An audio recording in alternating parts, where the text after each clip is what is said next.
Sempre muito bom poder começar o nosso programa, o nosso podcast, o Todo Mundo Pode, com essas imagens maravilhosas do Termas Internacional de Minas Gerais. Nosso parceirão de sempre, um grande abraço para o Chico, para toda a sua equipe. E eu sempre digo que é muito mais do que um clube, é um resort completo para você, para a sua família. Eu te garanto que você não vai ver nada parecido com isso aqui na Grande BH, viu? E o Termas, inclusive, a gente mostra muito aí as piscinas, que são inúmeras, um espelho d'água fantástico, os toboáguas, a grande atração, né, do clube é sempre essa, o toboágua. Mas o Termas não é uma programação, uma diversão só para o verão, não. O inverno no Termas é sensacional, porque lá nós temos os chalés, né? Os chalés, aquele estilo europeu, aliás, o hotel também, estilo europeu, projeto paisagístico maravilhoso, com esse friozinho, programação de inverno lá muito legal, e inclusive para você que não abre mão da piscina, tem a piscina aquecida, rapaz, pode nadar também mesmo com esse friozinho agora. Muito bem, meus amigos, o programa de hoje, a gente sempre traz aqui uma celebridade, né? Mas hoje nós temos várias. O programa de hoje vai reunir várias celebridades. Nós vamos ter Sidney Magal, Gal Costa, nós vamos ter alguns dos maiores, Belchior, alguns dos maiores nomes da música popular brasileira, numa só pessoa. Meu querido Fernando Ângelo, Como é que vai, mano? sem nenhum exagero, o maior imitador desse país. Obrigado, mano. Sabe, como diria o rei, é um prazer estar aqui com vocês nesse podcast maravilhoso. Todo mundo pode. Prazerão. Saudade de você, cara. Pois é, cara, a gente estava falando aqui, né? Aqui, antes nos bastidores aqui, né? Lembrando que nós somos colegas É, de contemporâneos de reportagem, né? sim, exatamente. Você na Globo, eu na Eu, Band. isso. E depois na TV Itacolomi também, né? Quando você também Isso antes um pouco de começou um Itacolomi. pouquinho lá, né? Aí nem fala E aí? Itacolomi, que aí você entrega.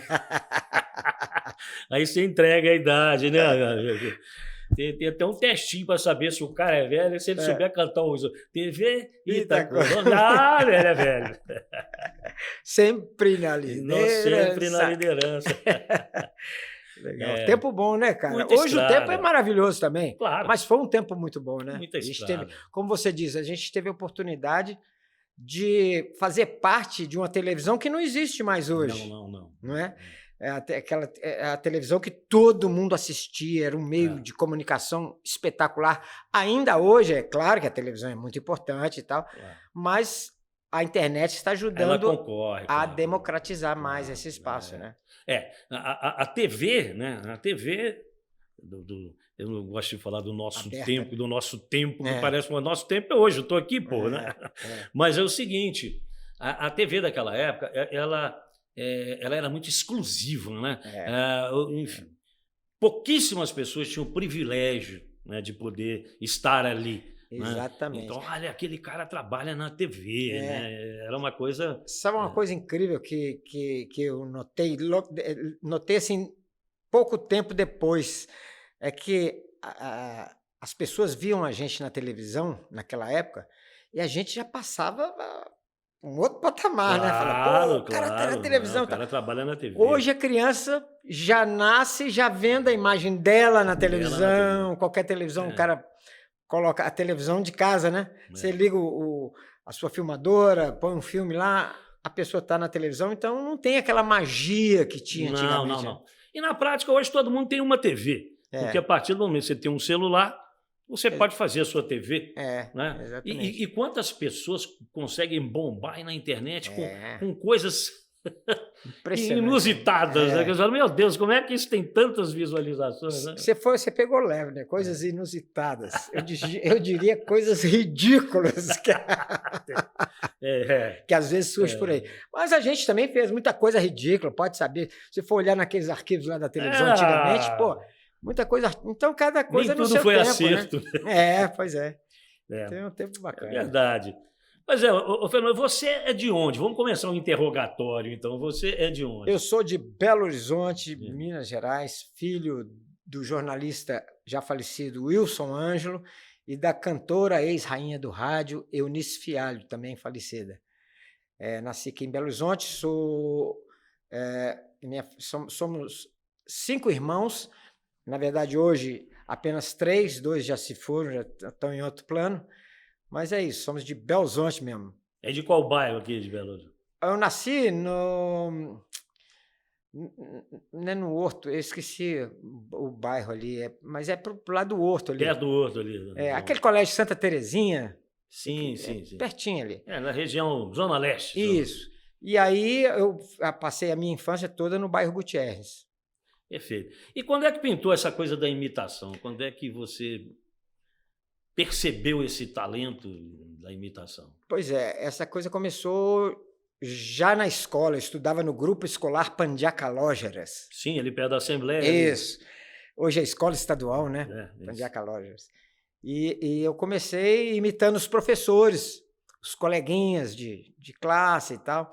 E eu era sempre o engraçadinho da turma, né? Toda turma tem um. Sentava lá atrás e ia bem nas notas. Engraçado isso, né? Porque geralmente o aluno ruim, ele senta lá atrás para fazer bagunça, mas não se dá bem nas notas, né? Mas eu ia bem na escola e tal. E aí eu fazia as imitações dos professores e o pessoal morria de rir, sempre todo mundo rindo muito. E aí, quando meu irmão mais velho começou a aprender a tocar violão, o Francisco, eu observava e gostava daquilo. Já tinha influência da minha mãe, que cantava muito em casa, inclusive. Minha mãe também teve programa na TV Itacolomi. E aí eu ficava ouvindo aquelas músicas e tal. E meu irmão começou a aprender a tocar violão. E quando ele largava o violão, eu pegava escondido o violão dele e começava a aprender sozinho. Fazia as posições e tal, comprava aquelas revistinhas. As cifras, né? A famosa antigamente tinha essa dificuldade, você tinha que ter as revistinhas para aprender. E aí eu começava a cantar e já fazia a imitação da música. Por exemplo, ia cantar Gal Costa, já cantava. Quando eu vim para esse mundo, eu não atinava em nada. Então, já procurava fazer. Aí era o Belchior. Se você vier me perguntar por onde andei... Então, eu tentava fazer as vozes. Cantava Roberto Carlos. Quando eu estou aqui, eu vivo esse momento lindo, bicho. E aí eu fui aprendendo a tocar as músicas e tal, de ouvido mesmo. E no meu subconsciente começou a formar um repertório. E aí... eu comecei mais tarde, né, depois que eu já estava mais crescidinho, já com 16, 17 anos, eu comecei a me apresentar num barzinho que tinha lá em Vespasiano. Como é que era esse bar? Era uma churrascaria Cafua, se não me engano, chamava. Cafua. O mesmo nome do Cafua, do nosso Muraí, né? Mas chamava Cafua, lá em Vespasiano. E eu fiquei lá cantando uns 6 meses, cara. Eu e violão. E fazia um sucesso tremendo. E era um lugar enorme. Estava sempre lotado, sempre. E aí eu fui tendo aquele gostinho, né? De ser artista e tal. Comecei a me empolgar e tal, mas eu queria ser jornalista. Porque meu pai, eu olhava meu pai e achava mal barato. Eu tinha aptidão para o jornalismo. E aí eu fui fazendo esses shows lá, mas assim, não me profissionalizei. E aí meu pai, eu já trabalhando na TV Itacolomi, ele me levou para lá para ser office boy da TV Itacolomi. E aí na redação, onde eu aprendi quase tudo do jornalismo, naquela redação fantástica que tinha Sérgio Prates, Felipe Drummond, Luiz Fernando Pérez, Alcântara Xavier, tinha um monte de gente espetacular, Gessido Freire. E aí eu comecei a me ligar no jornalismo e fazendo também nas horas vagas alguma coisa com a música e tal. Paralelamente ali. Então, mas o jornalismo sempre me puxando mais. E aí, cara, eu comecei a ter muita dúvida sobre o que eu queria. E aí eu resolvi optar pelo jornalismo. Aí fiquei lá na redação da TV Itacolomi, fui office boy, depois fui arquivista, depois fui... Passei para reportagem, com 17 anos, eu passei para reportagem da TV Itacolomi. Assistiu o fechamento da Itacolomi. E depois, mais tarde, anos mais tarde, em 79, eu assisti o fechamento. Estava lá trabalhando e voltando, inclusive, de uma matéria que eu tinha feito na inauguração do Fórum Lafayette. E aí eu cheguei na televisão com a fita, era a fita Umatic, né, que eu usava, Entreguei para o meu chefe, o Sérgio Prates, entreguei para ele e ele falou assim, olha, não tem mais validade nenhuma essa fita. O governo acabou de fechar a TV Itacolomi. E aí foi um drama terrível, muitos funcionários todos os funcionários foram mandados embora, né? Foi uma perda terrível. Foi horrível, inclusive para o Estado, né, cara? Sim. Porque da Rede Tupi, uma das únicas que dava lucro era a TV Itacolomi, que inclusive já sustentava muitas emissoras da rede, tal, com o dinheiro faturado aqui. Então, assim, muitos história, dizem né? que foi uma história. Diz que isso foi uma grande injustiça que fizeram com a TV Itacolomi, que não poderia ter fechado a TV Itacolomi. Mas, enfim. Mas deixa eu fazer até um parêntese. Depois eu quero que você fale aí da sua carreira no jornalismo. A nossa televisão, infelizmente, andou para trás na televisão de Minas Gerais. Porque você veja bem, a Itacolomi chegou a fazer novela nos anos 60. Sim. Nós fizemos novela aqui, pouca gente sabe disso, né? Mas, principalmente... Tinha o teleteatro, né? Chamava teleteatro. Principalmente os mais jovens, nem têm obrigação de saber. Nós fizemos novela, grandes programas de auditório, programas de grande audiência. Era uma televisão local, regional, com todos os aspectos de uma televisão regional, mas de grande audiência. Mas teve programas gerados aqui em Belo Horizonte, transmitido na Rede Tupi. Em rede. Eu me lembro do programa aquele compositor que criou aquela música Paz do Meu Amor. Paz do meu o Sérgio. Não. Me fugiu aqui. Fugiu também a memória. Ele fazia um programa aqui em Belo Horizonte. Passarinho. Isso, Ele fazia um programa aqui em Belo Horizonte que era retransmitido para toda a rede. Então, quer dizer, olha a importância de ser uma geradora, além do futebol de prática, a TV Itacolomi gerava para o Brasil inteiro, gerava alguns programas também. Então, Luiz Vieira. O programa chamava Eu Show Luiz Vieira. Né? Pois é. Então, assim... Mas eu creio que você falou que teve uma decaída. Eu acho que realmente foi por causa do surgimento das redes, né? Das redes. Que barateou demais para as redes, né? Embora burlem uma lei, né? Que deveria haver um percentual de criação local, né? Da criação, da produção de conteúdo, deveria ser, né? Por lei, uma parte local, e isso aí sempre foi ignorado. Agora, é bom lembrar, é bom dizer, para que se registre que nós fizemos grandes programas de auditório aqui, nós revelamos grandes atores, atrizes. Você, inclusive, entrevistou outro dia né? Meu amigo Márcio Greik. Márcio Greik é cria nossa. Conrado, da né? TV, sim, cria da TV mineira, sim. E tantos outros, se a gente for lembrar aqui. Atrizes, né?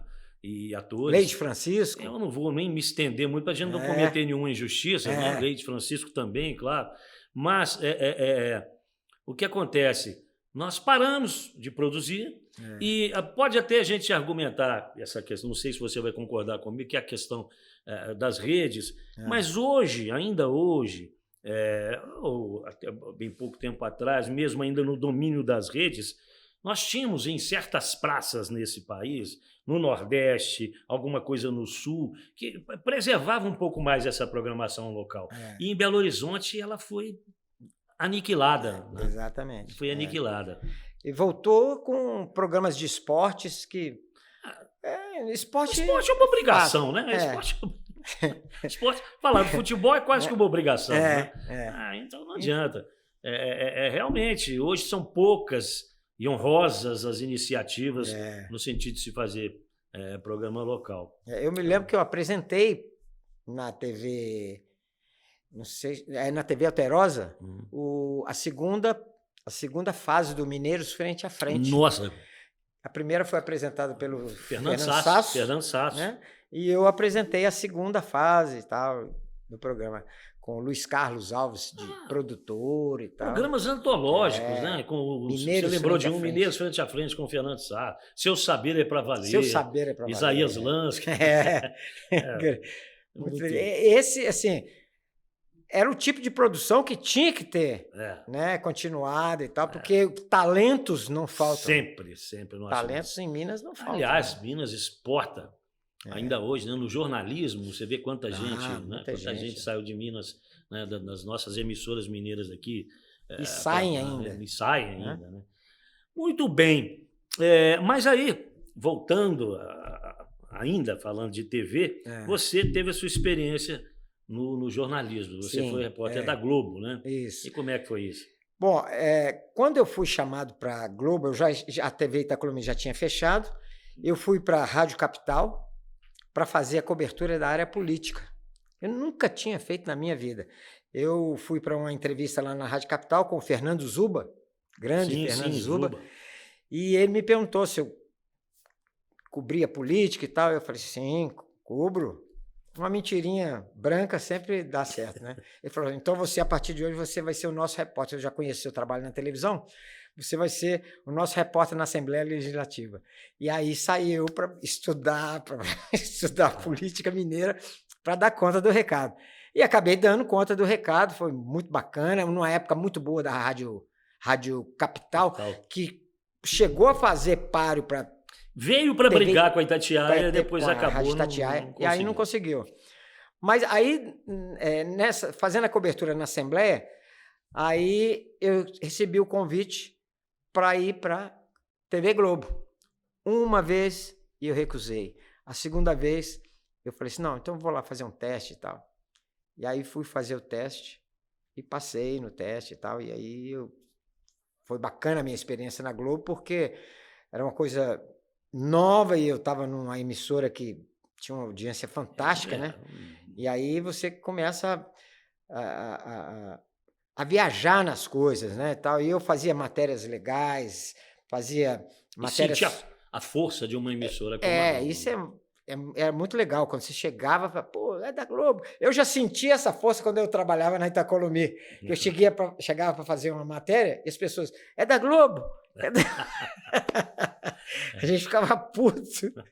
Mas se é da Globo, já era força. A Globo já estava engolindo tudo, como todo depois mundo engoliu realmente, né? Então foi muito bacana essa minha experiência.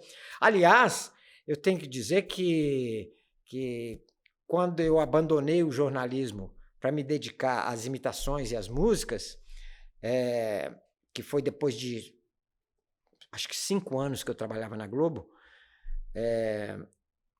eu tive que optar, ser jornalista ou ser cantor. Tinha que chutar o balde ali. Tinha que chutar o balde, de alguma forma.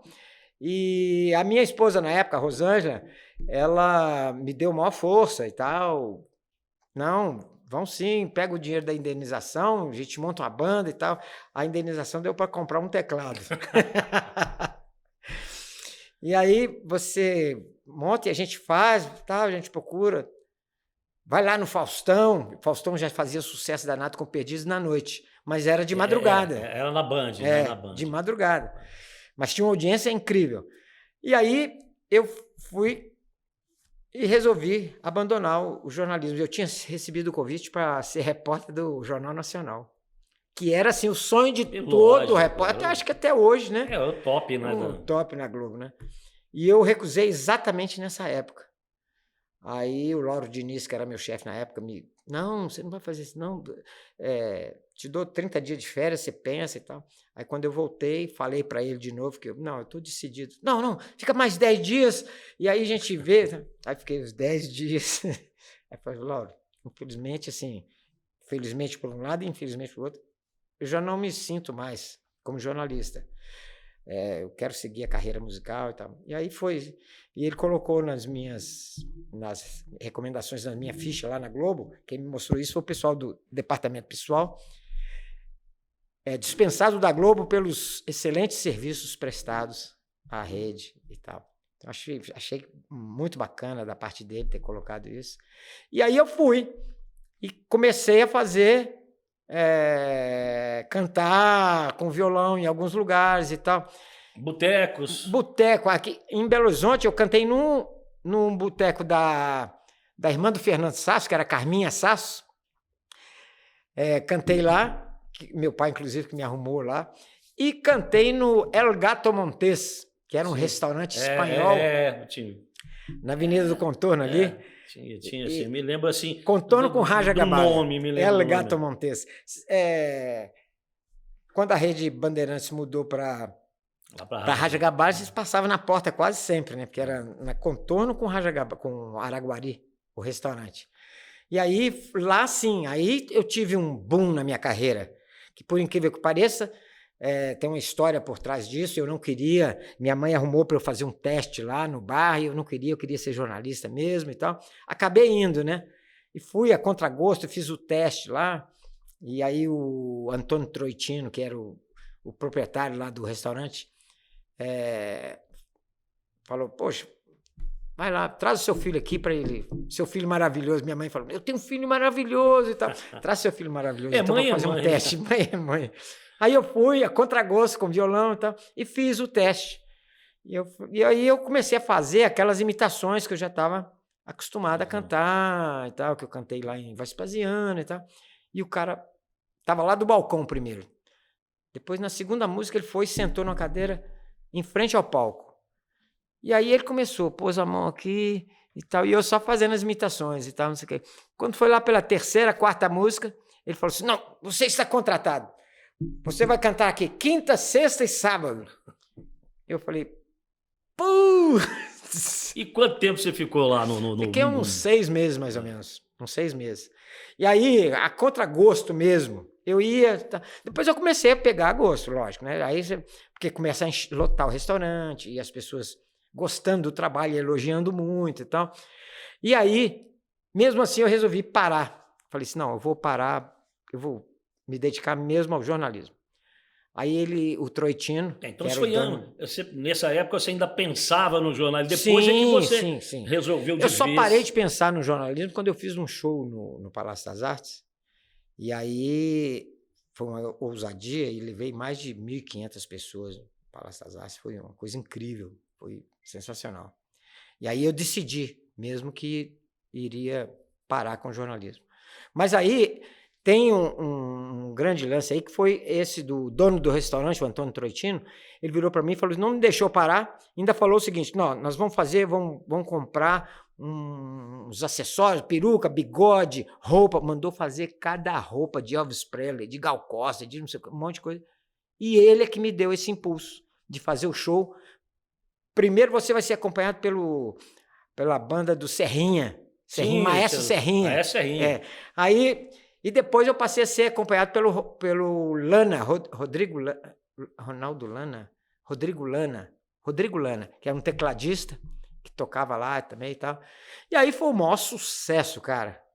Eu, assim, a contragosto mesmo, aí usei as perucas e tal. E foi um boom, assim, foi sensacional realmente. E aí eu falei assim, pô, é isso que eu quero. É isso que eu quero. E quando você foi fazer no Palácio das Artes, aí já era essa performance? Já era essa performance. E aí no Palácio das Artes eu fiz com a banda Via Láctea, né, que existe até hoje. Tá banda baile. Espetacular e tal. E aí fiz no Palácio das Artes e foi um espetáculo. E aí eu combinei com a minha mulher, falei, vamos lá em São Paulo, vamos levar o recorte de jornal, porque os jornalistas sempre me deram muita força. Publicavam sempre as coisas que eu fazia e tal. Foram todos muito generosos comigo, isso eu reconheço. Augusto Pio, Mircea Scalione, eu não devia citar, mas eu estou citando esses dois porque me vieram aqui a lembrança. Então, porque foram muitos, quase todos. E aí eu juntei um material, levei meu violão, foi eu e a Rosângela lá em São Paulo, na produção do Perdidos na Noite. Chegamos lá com a cara e coragem, com o violão debaixo do braço, material... E fui recebido pela Lucimara Paris, que está aí até hoje, né? Tá no Ratinho. E a Lucimara Paris falou, bom, eu estou vendo aqui, você realmente tem um talento e tal, eu quero você aqui no programa, dá para você vir sexta-feira? Era uma semana depois. Eu falei assim, dá. Aí você vai ter 10 minutos. Eu falei, então tá, tudo bem. E aí eu voltei para Belo Horizonte e comecei, todo empolgado, né? E falei assim, nossa, eu tenho que falar com o pessoal do Via Láctea para ver, porque eles vão ter que viajar para Belo Horizonte, para São Paulo. E aí combinamos tudo e tal, compramos as passagens de ônibus e fomos para São Paulo fazer o Perdidos na Noite. Quando chegou lá, na hora que ele me chamou a primeira vez, já me desestabilizou. Porque ele falava todo tempo assim, e agora vocês vão ter uma atração que, segundo a Lucimara Parisi, que contratou a peso de dólar, essa... e foi falando essas coisas assim, então vamos lá, porque segundo a Lucimara Parisi, ele tem um talento enorme e tal, e vai fazer muito sucesso, segundo a Lucimara Parisi, ele é muito bom e tal.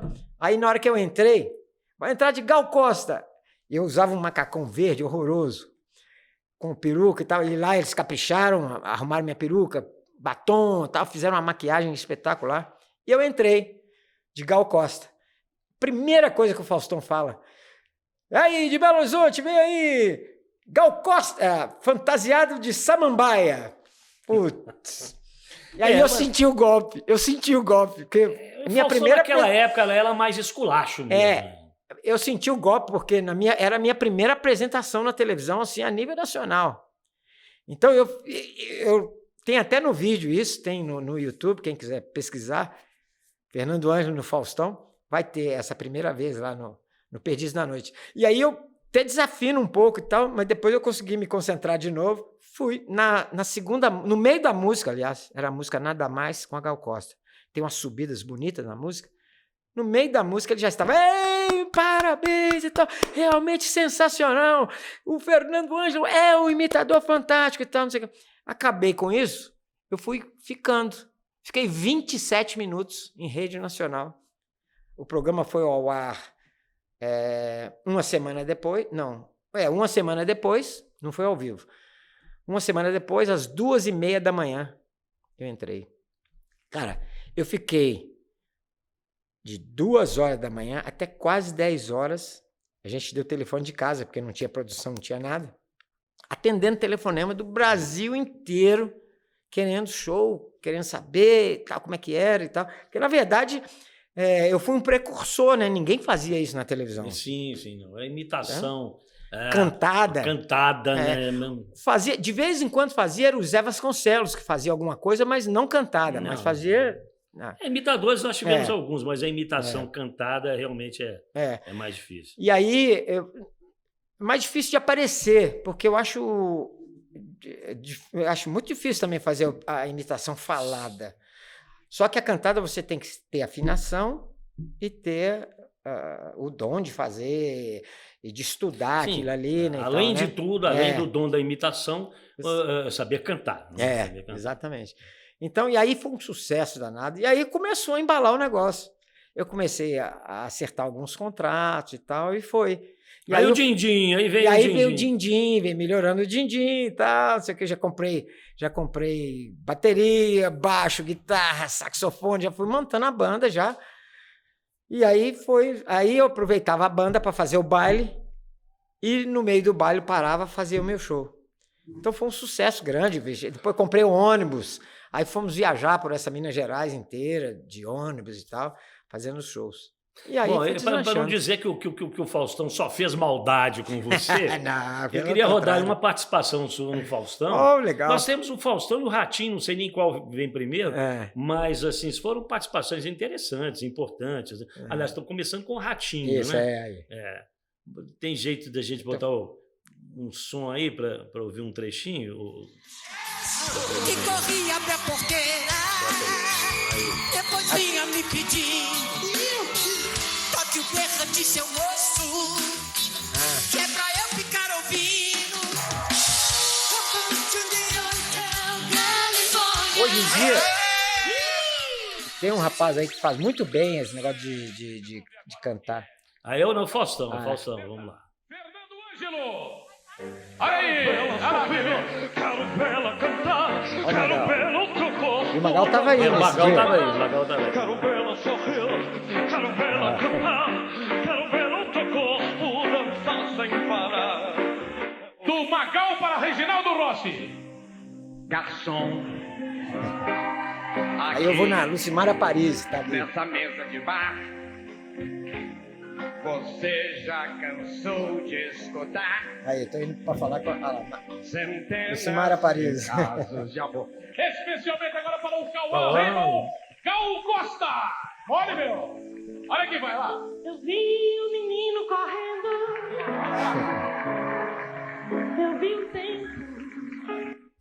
Muito legal.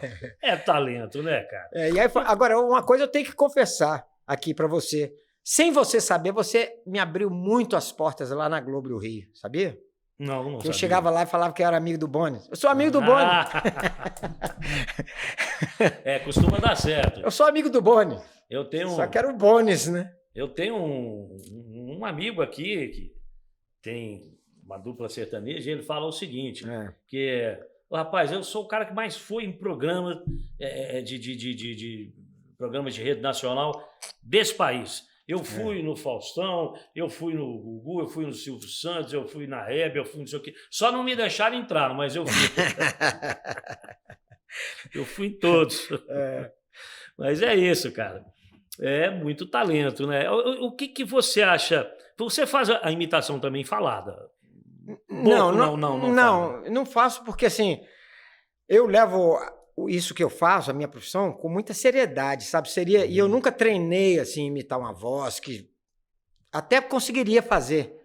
Mas, assim, eu nunca quis entrar nessa área porque eu acho que despende um outro tempo também e tal, e poderia desgastar mais ainda a voz e tal. Então, eu fiquei mais com as imitações de cantores e cantoras, né? O que, na verdade, foi certo, né? Porque imitadores tem milhares, mas fazendo esse tipo de show assim, tem poucas pessoas, ou nenhum, ou ninguém. Eu não conheço ninguém. Você definiu a sua praia, né? Então, com essa coisa, muita gente me pede para imitar. Faz o Roberto Carlos. Claro que o Roberto Carlos, você fala, quantas emoções, bicho. Foi um trechinho, né? Falado. Trechinhos e tal, não sei o quê. Então, assim, não é a minha especialidade, então eu não gosto de fazer, não. Qual imitação para você? Porque eu vou tentar explicar aqui a minha pergunta. Tem algumas imitações que me parecem mais corriqueiras, que todo mundo faz, né? Aquelas bem banais. Todo mundo imita Lula, todo mundo imita Lula. Silvio Santos, né? Essas aí são... Tinha um Papa também que todo mundo imitava. Até eu imitava aquele Papa. Papa não te esquecerá nunca, mano. Até eu imitava aquele Papa. Mas... João Paulo. O João Paulo. Mas é o seguinte, deve ter algumas mais difíceis, né? Tem, o que você considera mais difícil? Tem, claro. Bom, a que me demandou mais tempo para conseguir fazer foi a do Louis Armstrong. Sim. Tem a voz gutural, né? I see trees of green, red roses too. I see them bloom for me and you. And I think to myself, what a wonderful world. Fantástico. Essa foi a mais difícil. Agora, teve também uma que não foi tão difícil, mas que poucas pessoas conseguem alcançar o timbre, que é da TT Espíndola, né? Você pra mim foi o sol de uma noite sem fim. Então, são imitações que me fizeram, assim, me destacaram muito quando eu me apresentava no Faustão e tal. Tem uma que eu acho muito boa, o Calbi. O Calbi, pois é, professor. Muito bem, professor. Sabe, Fernando, a minha secretária não gosta muito de você. Ué, por quê, Calbi? Porque ela acha que você exagera nos meus trejeitos. Ele me falou isso no aeroporto. Então tem essas imitações assim, igual a Fafá de Belém. O Roberto Carlos não precisa nem imitar, só você fazer assim. Já é o Roberto Carlos, né? A Fafá de Belém. Parece uma gralha. Eu fiz com ela no Faustão uma vez. Uma música que ela canta junto com o Roberto Carlos. E aí, tem no YouTube também, no meu canal lá, Fernando Ângelo Imitador. Procura lá que você vai achar. Fafá de Belém e Fernando Ângelo. Eu entrei, né, fazendo o Roberto Carlos e ela, logicamente, a Fafá de Belém. Só que na volta da música era ela que ia cantar e eu fiz o lugar dela, a imitação dela. E ela dispara a rir, foi um momento sensacional. Ela dispara a rir, o Faustão morde, só você mesmo. E agora Roberto de Belém e Fafá Carlos e tal, não sei o quê. Você tem ideia de quantos programas de rede nacional você já fez? Não tenho. Eu sei que no Faustão, durante uns 2 anos, eu fui 9 vezes cada ano. 9 vezes. 9 vezes no ano. 9 vezes. Então... Quer dizer, então, em 10 anos... muito, como ele dizia, o Fernando é nosso sócio aqui e tal, não sei o que. É muito. É muita coisa. É muita muito coisa. espaço em rede nacional. Né? Teve um programa que eu fui, que eu tinha muita vontade de ir, que era do Silvio Santos. Me chamaram para ir no Topa Tudo, por dinheiro. Eu, Sérgio Malandro e o Barturé. Barturé. Então, fomos aí, eu falei, poxa, que barato, vou conhecer o Silvio Santos, que eu não conhecia. Aí chegamos no camarim, já estava o Barturé e estava lá as malandretes, que acompanhavam o malandro, né? Aí o Barturé já foi entrando no camarim assim, olha aí, essas mulheres aí, todo mundo fala que essas mulheres são lindas, mas pessoalmente elas começaram a brigar com ele. Tá? Calma, pessoalmente elas são mais bonitas ainda. Então ficou aquele clima nos bastidores, né? Aí o Silvio Santos entrou, foi contar piada, ele adora contar piada, né? Ficou lá um tempão contando piada e tal. E aí fomos participar de um jogo, Topa Tudo por Dinheiro. Aqueles tipo, eu não sei qual o nome, que é a pessoa fica atrás, dando sinal para você. Eu sei, o joguinho. É um jogo. Aí você tem que adivinhar. Essa pessoa tem que fazer os sinais e tal para você adivinhar. E aí, 2 vezes o Sérgio Malandro errou no negócio. Mas só que o Silvio Santos, ele mudava as regras, ele inventava as regras lá na hora e tal, não sei o quê. E aí o Sérgio Malandro errou 2 vezes. O homem estava num dia péssimo naquele dia. Entrou xingando todo mundo. Não tem mais gravação e tal, e foi embora. Olha para você ver. O Silvio perdeu a paciência. O Silvio perdeu a paciência com o Sérgio Malandro. Não, desse jeito não dá não e tal, não sei o quê. Foi embora. Aí tá, depois eu tô lá no camarim, o Silvio vai gravar com você a participação sua, fazendo imitações e tal, de novo. Aí eu fui lá, gravei com ele e tal, não sei o quê. E nunca foi ao ar isso aí, por causa da briga lá, porque era um quadro completo. Eu ia sair dessas coisas das imitações e ia fazer o joguinho. Como não teve o jogo... Falando, foi legal com você. Poxa, meu. É um fato curioso isso aí. Show. Eu lembrei. Vamos falar. Teve um que eu fiz aqui Eu e Fafá de Belém, no Minas Shopping, naquele estacionamento, lotadaço. Um dos meus maiores públicos. Lotado, completamente lotado. Você fez uma participação com a Fafá? Não, eu fiz metade do tempo e ela metade do tempo. Não chegamos a cantar juntos, não. Eu fiz a abertura e ela fez o encerramento. Foi lá no estacionamento do Minas Shopping. Foi espetacular. Foi um sonsaço, uma luz maravilhosa e tal. E foi um sucesso tremendo. Foi muito bom. E teve um outro também que eu fiz, mas essa foi uma coisa... foi lá no Estádio Independência. Usamos aquele palco lá. Foi uma coisa tipo um negócio de Tupperware que antigamente vendia e tal. E aí... o Estádio de Independência também completamente lotado, no gramado e nas arquibancadas. Você fez sozinho? Sozinho. Foi espetacular, foi muito bacana. Bom, estava em casa, essa é americana. Pois é. Por falar nisso, o Coelhão, faço questão de dizer que nosso programa é gravado, né? Nós gravamos uma semana. Um dia depois da vitória do América sobre o Milionários, lá na Independência. Que, aliás, eu fui. Bom, no futebol a gente nunca sabe, né? Como está. Algumas as coisas mudam muito rapidamente, né? Mas nesse presente momento o América muito bem, né? Tá bem. Enfrentou uma crise agora há pouco tempo, que perdendo de todo mundo, perdendo. Já está superando. E agora já está superando. E graças, se Deus quiser, o dia que entrar no ar esse podcast, todo mundo pode, o América vai estar classificado na Sul-Americana e vai estar fora da área de rebaixamento do Campeonato Nacional. Sim, porque hoje a situação atual é a seguinte: nós estamos em 7 de junho, né? Isso. O América passou, pelo menos por enquanto, na Sul-Americana, está indo bem, está na Copa do Brasil. O Cruzeiro e Atlético não estão mais. E se recuperando no Brasil. Melhor de Minas, né? Não há dúvida, não resta dúvida. A grande torcida que faz a diferença. Ela empurra qualquer time. Mas o Coelhão, sempre muito querido, sempre muito querido. Eu tenho grandes amigos americanos e são... eu tenho um amigo que diz que o América não é quantidade, é qualidade, né? Então não tem como negar. Somos poucos privilegiados.